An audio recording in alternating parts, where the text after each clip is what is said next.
नमस्कार. संधिवात किंवा सांधेदुखी, गुडघेदुखी, कंबरदुखी हे जे आजार शक्यतो शरीरातलं कॅल्शियम घटलं किंवा शरीरातलं व्हिटॅमिन D3 जर कमी प्रमाणात झालं तर हे आजार हळूहळू बळावतात. काही वेळा असह्य त्या पेशंटला वेदना असतात.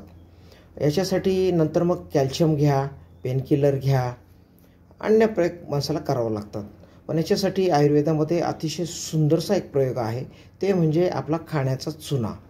खाण्याचा जो चुना आहे तो फक्त एक गव्हाबरोबर एवढा घ्यायचा.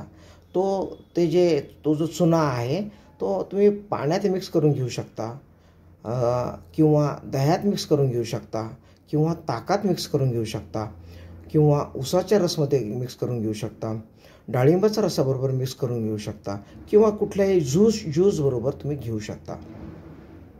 फक्त हा जो चुना आहे हा तुम्हाला फक्त दुधात घ्यायचा नाही, कारण का दुधाने काय होईल, दुधात टाकून दूध फाटेल व त्याचे वेगळे परिणाम होतील.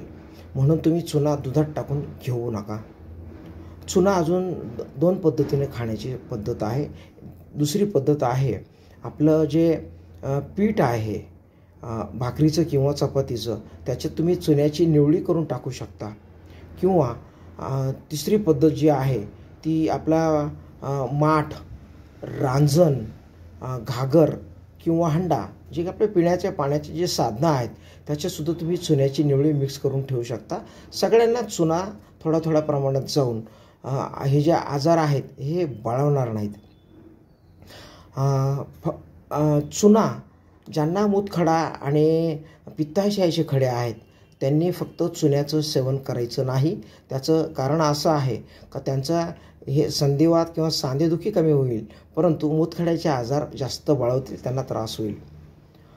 चुना फक्त खायचा असतो, कोणाला लावायचं नसतो.